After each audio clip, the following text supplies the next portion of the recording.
Oi pessoal, tudo bem? Na aula de hoje vamos dar seguimento ao nosso exemplo que usa a herança e vou incluir também dois novos conceitos que são os conceitos de agregação e composição. Tá? Então na nossa aula anterior nós criamos aqui três classes, a classe livro, jogo eletrônico e produto, na qual o livro e o jogo eletrônico herdam de produto. Então, o que quer dizer que quando eu crio qualquer um desses dois objetos aqui embaixo, eu posso utilizar também os dados que foram definidos aqui no produto, como código, título, preço e descrição. Foi exatamente isso que foi feito aqui no nosso exemplo. Tá? A gente criou uma classe livro, e livro, apesar de ter apenas ISBN, autor e número de páginas, eu consigo criar código, título, autor, aliás, código, título, preço para um livro. Da mesma forma que código, título e preço para um jogo, mesmo que ele não tenha todos os atributos que foram descritos. Porque a gente herda isso do produto, que é a nossa classe genérica. Então, isso é o que a gente chama de generalização. Então, quando eu tenho uma classe maior que é herdada por outras classes, a gente está generalizando um determinado domínio. Então, produto é a nossa classe genérica e nossas especializações são livro, jogo eletrônico e aí por diante. Uma vantagem de trabalhar com generalização, nesse caso através de herança, é que a gente pode manipular ou criar estruturas que tenham o tipo genérico e eu possa adicionar instâncias que são dos tipos específicos sem fazer distinção disso. Então eu posso, por exemplo, criar uma lista de produtos e dentro dessa lista de produtos adicionar livros, jogos eletrônicos e qualquer outro tipo de produto que herde da classe produto. Então só para mostrar aqui um exemplo bem rápido, aqui no nosso main eu poderia ter uma lista de produtos que eu vou chamar de produtos e vou criar ela do tipo ArrayList, tá? Então essa é a sintaxe para criar, vou importar aqui o tipo list e o tipo ArrayList, tá? Ctrl Shift O no Eclipse para poder importar. Então essa é a sintaxe que a gente trabalha aqui no Java com listas, tá? Então nós temos o objeto lista, que é o tipo genérico da lista, e o ArrayList, que é a estrutura específica que eu vou utilizar para construir essa lista. Então, para que a lista seja construída, eu tenho que dizer qual é o tipo de objeto que vai ser adicionado nela, através dessa sintaxe aqui. Então, o tipo de objeto que eu vou adicionar aqui na lista é o tipo produto. Então, nesse caso, vejam só, eu tenho um livro. Será que eu posso adicionar esse livro na minha lista de produtos? Produtos.add, livro. Então, o método add é o método que vai adicionar itens na minha lista. Eu posso adicionar, por acaso, o jogo também na lista? Produtos.add, jogo. Notem que sim, o nosso compilador ele não deu nenhum erro nesse caso. Porque tanto livro como jogo, eles são, na verdade, são reconhecidos como produto. Então, como eu referencio a classe mais genérica, eu consigo utilizar as classes mais específicas dentro dessa lista sem nenhum problema. E agora o que é mais legal é que, o seguinte, eu posso fazer um for para poder percorrer essa lista de produtos. Nós vimos anteriormente essa estrutura de for que recebe aqui a lista, o tipo de cada item e o item que está sendo percorrido. E aqui eu posso, por exemplo, exibir preço final do produto. Vou concatenar e colocar aqui produto get preço final. Pronto, preço final do produto vai ser exibido.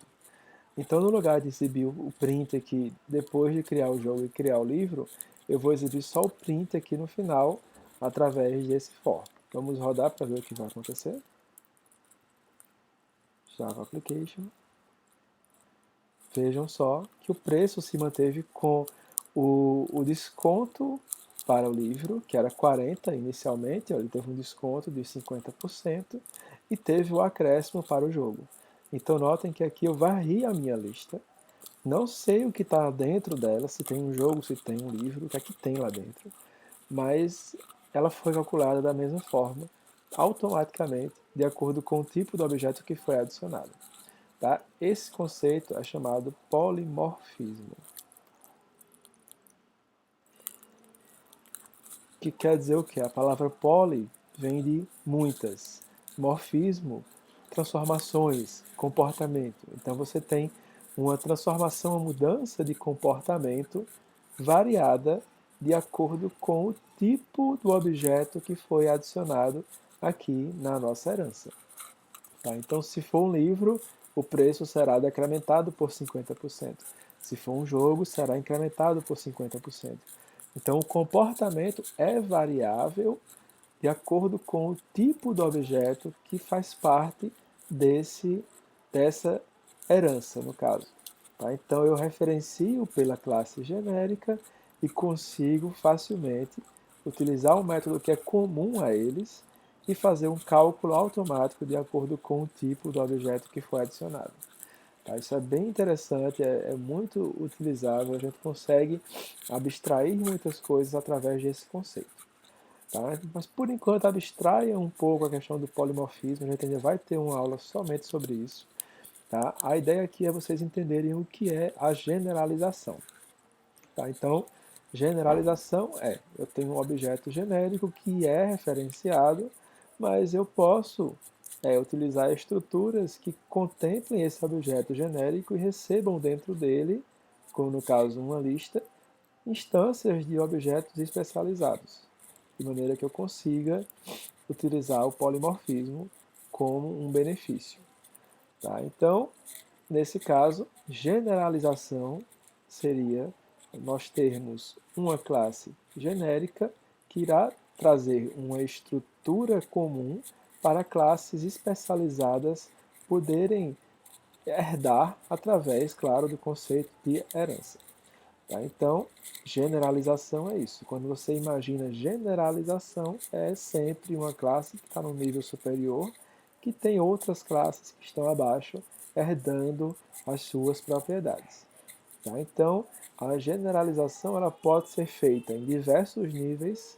Tá? Eu posso ter aqui mais outras classes sendo herdadas, e eu posso também trabalhar com a questão de classes abstratas, que nós vamos ver adiante, no qual, por exemplo, faz algum sentido nós instanciarmos uma classe produto sem dizer o que ela é? Então, produto é igual ao new produto. Produto set, por exemplo, produto descrição igual a alguma coisa, produto interessante. Então, produto preço, mas será que faz sentido eu definir um produto sem eles ter um tipo? Então, se a gente quer usar a estrutura genérica produto apenas para servir de esqueleto padrão para as classes que herdam dela, nós podemos definir essa classe produto como uma classe abstrata. Tá? Então, aqui no diagrama eu vou colocar essa anotação aqui, abstract, para dizer que ela é uma classe abstrata, e no nosso código-fonte, produto passará a ter a palavra-chave abstract. Então, public abstract class produto. Essa palavra-chave aqui vai fazer o quê? Qual é o efeito prático disso? No fim das contas, o compilador não vai deixar eu instanciar um tipo produto, porque ela é uma classe abstrata. Ela serve apenas para ser um esqueleto para as classes que irão herdar dela. Então eu posso instanciar livro, posso instanciar jogo eletrônico, mas não posso instanciar produto.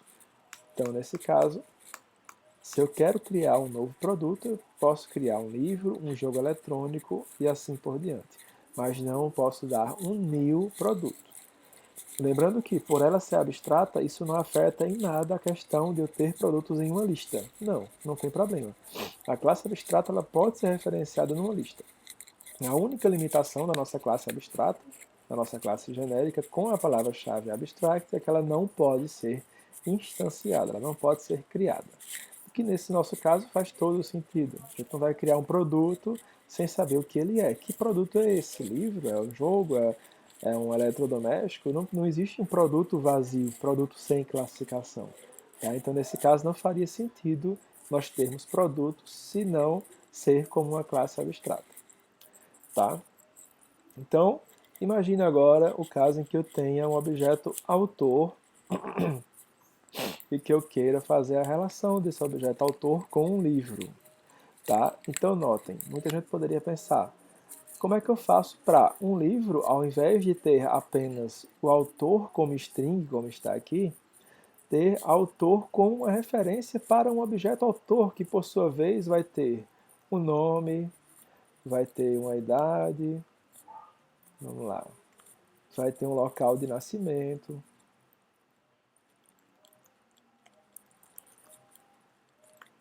e poderá ter N outras coisas, quantos livros ele já publicou, qual o endereço, profissão do autor, enfim, várias informações que tenham relação com esse objeto. Tá? Então você pode imaginar, como é que eu faço para referenciar? Aí você pode pensar, será que eu poderia fazer uma herança aqui de autor para livro? Só que se você faz uma herança aqui, a gente está completamente equivocado. Por quê? Um autor, uma pessoa, ela não é um livro. Um autor não vai ter ISBN, um autor não vai ter número de páginas, um autor não vai ter título, não vai ter preço. Tá? Então, nesse caso, o que a gente vai utilizar aqui é um outro tipo de relacionamento. E esse relacionamento aqui é o chamado agregação. Tá? Então, na nossa agregação, note que agora o símbolo é um símbolo de diamante, não um símbolo de seta.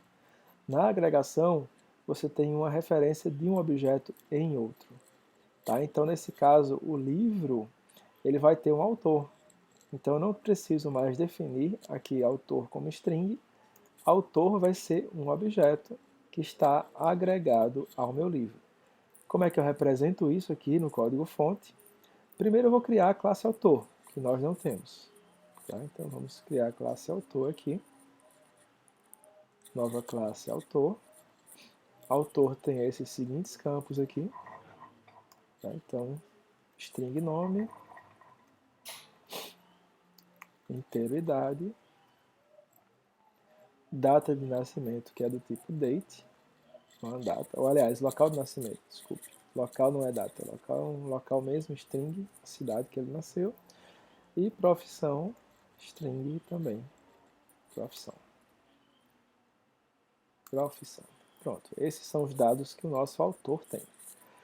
Uma vez que nós temos o autor, agora como é que eu faço para, no lugar do livro, referenciar o autor como string, ele referenciar o autor como objeto? Muito simples, basta nós colocarmos o tipo autor aqui dentro, no lugar de string. Como nós criamos um objeto autor, agora o livro tem um autor como uma referência de objeto. Não é interessante? Então, nesse caso, isso aqui representa uma agregação. Tá? Então, o conceito de agregação é quando eu agrego dois objetos que são diferentes, que são distintos. Então, estou fazendo uma ligação entre dois objetos que são distintos. E o detalhe da agregação é que esses objetos eles não dependem um do outro e eles sequer fazem ideia de que o outro existe no sentido de que, por exemplo, o autor, se não existe um livro, ele não vai desaparecer, ele é uma pessoa, tá? Então, eles são independentes. Ok? No caso, se o livro for removido, o objeto livro for removido, nós podemos ter esse autor ainda com ligação para outros livros. Então, não é uma ligação forte aqui no caso. Tá? É uma ligação entre dois objetos que são independentes. Porém, eu poderia ter também uma ligação de autor para endereço. Tá? Esse endereço aqui vai ter uma rua, vai ter uma cidade, um estado, país, também um número. E digamos que esse endereço ele está relacionado com o autor. O autor tem um endereço. Tá?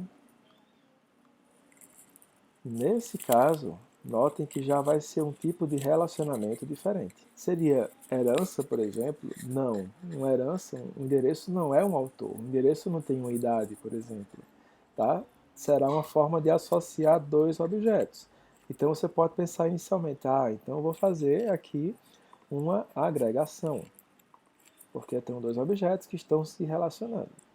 Tá? Tudo bem, você pode até pensar nisso, em ter uma agregação. Porém, nesse caso aqui, deixa só eu corrigir aqui a ordem da setinha para cá, porque sempre a setinha, o símbolo vai ficar em quem contém o relacionamento. No caso, o livro contém autor contém endereço. Tá? Então, nesse caso, você pode pensar inicialmente em uma agregação, tudo bem, mas outro conceito existe, que é o conceito de composição, para representar os casos em que os dois objetos são fortemente ligados. Tá? A composição ela é representada por esse símbolozinho fechado aqui, o diamante fechado. E qual é a diferença da composição para a agregação nesse caso? Na composição, se esse objeto deixa de existir, esse outro também vai deixar. Ou seja, a existência dele é condicionada à existência de quem está ligado a ele. No caso, um endereço só faz sentido se eu tiver o autor daquele endereço. Tá? Então, uma vez que eu não tenho mais o registro daquele autor, como o endereço é uma propriedade fortemente ligada ao autor, ele também seria removido junto. Tá? Então, ela é uma parte do nosso autor. Ele não é um relacionamento independente. Tá? Há alguma diferença para representar isso aqui como classe? Não. Você vai representar exatamente da mesma forma. Eu vou criar a classe endereço. Aqui na classe endereço nós vamos ter rua, que é um string. Vamos ter número, que é um... Eu botei string aqui porque pode ser lá, sei lá, o número 310A, alguma coisa assim. Isso ocorre em algumas cidades. Tá? Por isso que está como string e não como inteiro. O estado como string. E país como string. Pronto. Então, lá no autor, que é quem vai ter o endereço, como é que eu faço? Referência para endereço da mesma forma. Tá? Sem mistério. Então, o que é que diferencia a agregação, nesse caso aqui, de composição? Apenas o comportamento dos objetos quando um for removido, quando ele for criado, tá? Então, nesse caso aqui, o nosso diagrama deixa isso mais claro, mas a nossa classe vai tratar endereço e autor para livro, tanto autor para endereço como livro para autor, exatamente da mesma maneira, que é a referência para um objeto. Ok? Então, só para finalizar aqui o nosso exemplo, notem que aqui anteriormente, autor estava como uma string, e agora o compilador vai reclamar porque ela não está mais, ela está com o objeto autor. Então, como é que eu faço para fazer a ligação entre livro e autor? Eu tenho que criar um novo objeto autor, tenho que preencher os dados do autor, por exemplo, nome, temos aqui nome de Dan Brown, autor.idade, vou chutar aqui 50, autor.local de nascimento, vou colocar Estados Unidos, e autor, profissão, escritor. Faltou igual aqui depois do nome. Pronto, agora que eu tenho o objeto autor criado, ó, livro.autor igual objeto autor. E aí eu tenho o nosso autor criado. E aí eu continuo a fazer as demais propriedades do nosso livro. Tá? Eu criei autor, mas não criei um endereço. Então, o legal seria criar dentro de autor também um endereço. Endereço vai ser um objeto do tipo endereço que eu vou criar agora. Então, endereço igual new endereço. Endereço.rua. Tá aqui. 15 Avenue. Endereço.cidade. New York. Endereço ponto número igual alguma coisa aqui, país Estados Unidos. Tá, só para exemplificar. Então autor ponto endereço igual endereço. certo? Então, dessa maneira, a gente tem aqui nós temos, no caso, entre autor e endereço, uma composição, e entre livro e autor, uma agregação. Legal?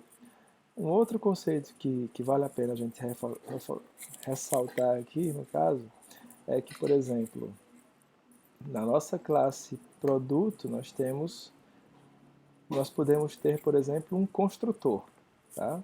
Esse construtor é como essa classe será criada. Então, eu posso criar aqui public produto, que será o nosso construtor, e digamos que todo produto que eu vá criar, ele tem que receber pelo menos um título e um preço. Double preço.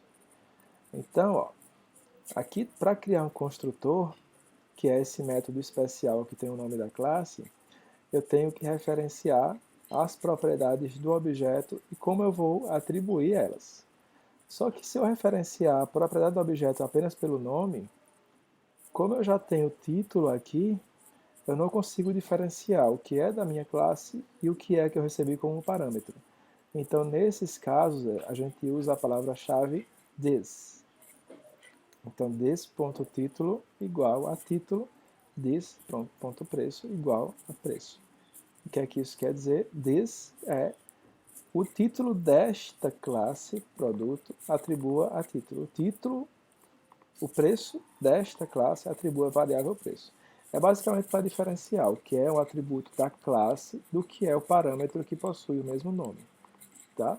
Eu poderia, por exemplo, colocar aqui preço para, título para, e poderia fazer assim. Título igual a título para. E ele saberia automaticamente que título é o que foi definido na classe, porque ele possui nome diferente. Como os parâmetros são passados com o mesmo nome aqui da propriedade da classe, isso é super comum, inclusive é a recomendação, a gente usa a palavra this para fazer a referência ao que é da classe, diferenciando do que eu recebi aqui como parâmetro no nosso método. Ok? E o detalhe é, por exemplo, aqui no livro, você vai ver que ele vai reclamar porque não existe um construtor padrão implementado. Então, em livro, eu teria que adicionar um construtor igual ao de produto, já que produto só pode ser criado se for passado o título e o preço. E o detalhe é que aqui no construtor do livro, eu recebo os mesmos parâmetros título e preço, mas eu não faço this ponto título igual a título. Por quê?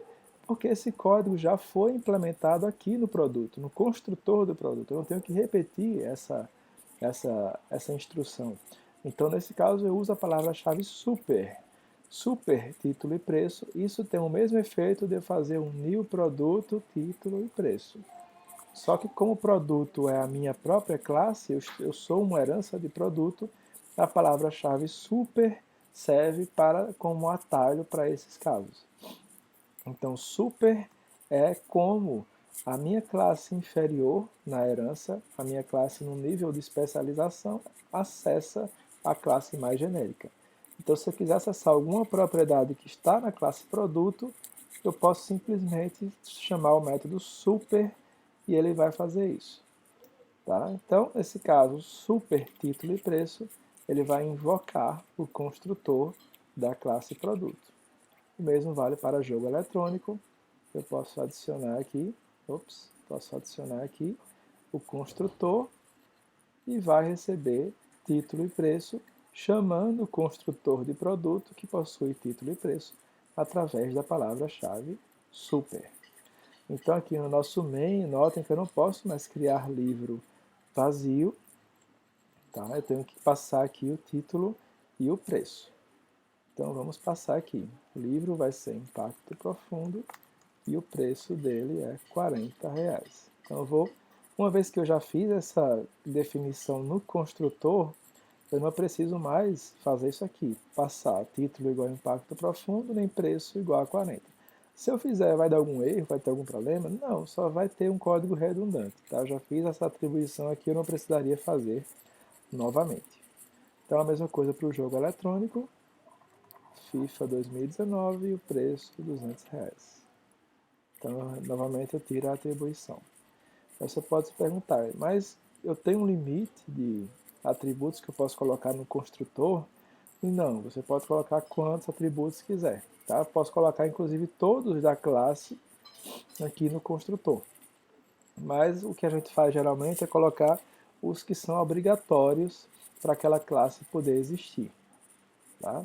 E você pode pensar, e aí, será que eu poderia criar aqui um outro construtor vazio para poder a gente criar uma classe sem necessariamente ter que passar esses atributos? Sim, você pode fazer quantos construtores você quiser com diversas propriedades diferentes. Tá? Então isso é o conceito chamado de sobrescrita de métodos. Você tem métodos com o mesmo nome, no caso aqui o construtor, mas com parâmetros diferentes que podem ser acionados em momentos distintos também. Tá? Então mais para frente a gente vai se aprofundar um pouco mais nessa questão da sobrescrita de métodos, mas por enquanto foquem no conceito de herança e generalização. Ok? Então a nossa atividade será baseada nesses conceitos de herança, generalização, composição e agregação. Tá? Então, qualquer dúvida, postem no fórum da semana e uma boa semana de estudo a todos.